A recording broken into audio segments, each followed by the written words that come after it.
नमस्कार। भारत का दिल, मध्य प्रदेश, नाम तो सबने सुना है, पर यह दिल धड़कना शुरू कैसे हुआ? आज हम इसी की कहानी को परत दर परत खोलेंगे।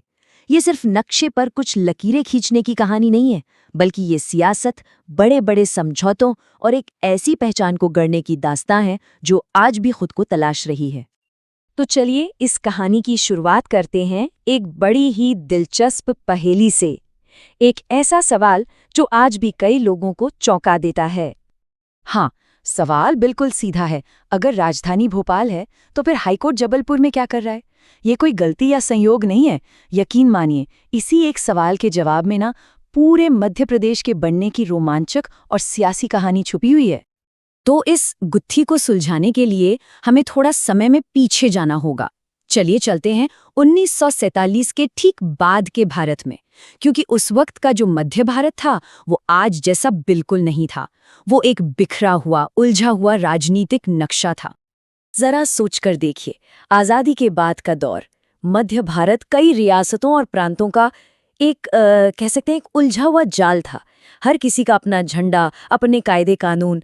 अब ऐसे में पूरे इलाके की तरक्की एक साथ हो भी तो कैसे हो? ये सरकार चलाने वालों के लिए एक बुरे सपने जैसा था, जिसे सुलझाना बहुत बहुत जरूरी था।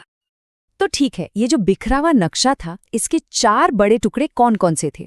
सबसे पहला, मध्य भारत। इसमें ग्वालियर और इंदौर जैसी बड़ी और ताकतवर रियासतें थीं। दूसरा था विंध्य प्रदेश, जो करीब 35 छोटी बड़ी रियासतों को मिला के बना था। फिर तीसरा था नवाबों का शहर भोपाल। उस वक्त ये अपने आप में एक अलग स्टेट था। और चौथा, वो सबसे बड़ा हिस्सा था, अंग्रेजों के जमाने का सेंट्रल प्रोविंस एंड बरार, और इसकी राजधानी हुआ करती थी नागपुर में। और फिर इन सारी उथल-पुथल, इस सारे कन्फ्यूजन के बीच एक नया आइडिया सामने आया।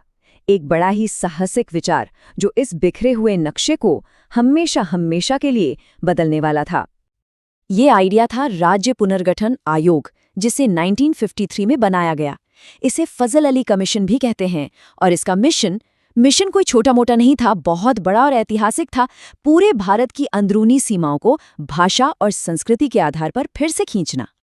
तो अब मध्य भारत के लिए इस कमीशन का लक्ष्य क्या था? बिल्कुल साफ, कि यहाँ जितने भी हिंदी बोलने वाले इलाके बिखरे पड़े हैं, उन सबको एक साथ ले आओ और एक बड़ा मजबूत राज्य बना दो।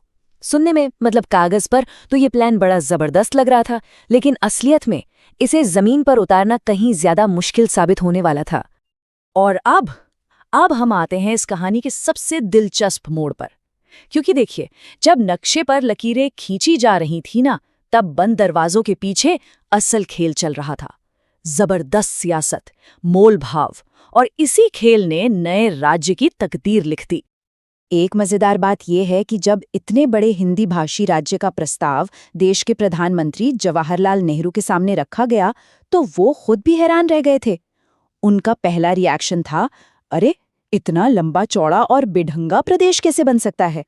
मतलब साफ है, सबसे ऊंचे लेवल पर भी इस आइडिया को लेकर शक था, सवाल थे।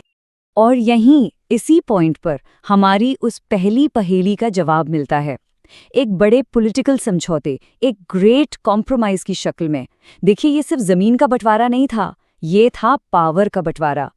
भोपाल, क्योंकि वो बिल्कुल सेंटर में था, उसे राजधानी बना दिया गया। तो दूसरी तरफ महाकौशल इलाके का जो दबदबा था, उसे बनाए रखने के लिए, एक बैलेंस बनाने के लिए हाईकोर्ट दे दिया गया जबलपुर को।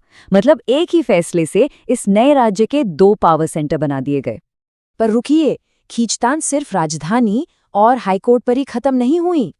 पंडित द्वालिका प्रसाद मिश्र जैसे बड़े नेता नेहरू जी को चिट्ठियां लिख लिख कर समझा रहे थे कि ये नया राज्य इकोनॉमी के लिए कितना फायदेमंद होगा।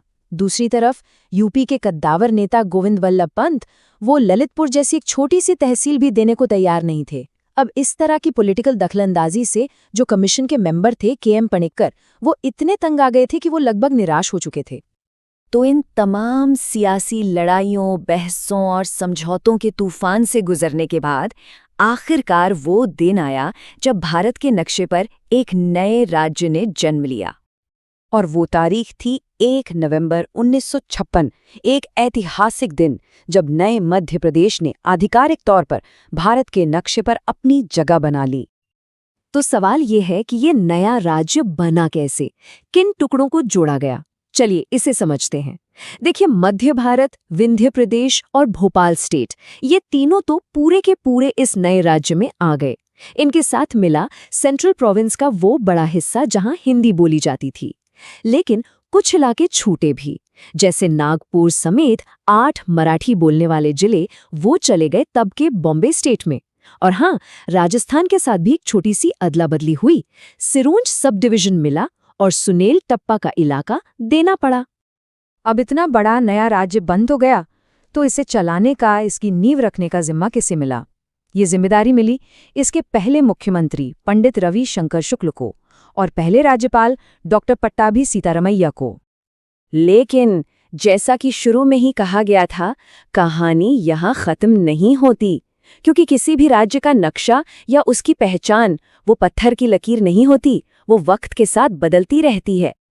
देखिए, 1956 में जब मध्य प्रदेश बना तो एरिया के हिसाब से ये भारत का सबसे बड़ा राज्य था, बहुत बड़ा। लेकिन ये नक्शा भी परमानेंट नहीं था। ठीक 44 साल बाद, यानी साल 2000 में, एडमिनिस्ट्रेशन को बेहतर बनाने के लिए और छत्तीसगढ़ी संस्कृति को एक अलग पहचान देने के मकसद से राज्य का फिर से बंटवारा हुआ और इस तरह छत्तीसगढ़ एक नए राज्य के रूप में सामने आया। तो मध्य प्रदेश की जो पूरी कहानी है, ये हमें एक बहुत ज़रूरी बात सिखाती है कि किसी भी राज्य की जो पहचान होती है ना, वो सिर्फ नक्शे पर खींची लकीरों से नहीं बनती। ये तो इतिहास, सियासत, बड़े बड़े समझौतों और लगातार होते बदलावों का एक जीता जागता नतीजा है। और आखिर में ये पूरी कहानी हमें एक बड़े सवाल के साथ छोड़ जाती है। क्या सिर्फ सरहदें खींच देने से किसी जगह की पहचान हमेशा हमेशा के लिए तय हो जाती है, या फिर पहचान भी ठीक इन सरहदों की तरह ही वक्त और ज़रूरत के हिसाब से बदलती रहती है? इस पर सोचिएगा ज़रूर।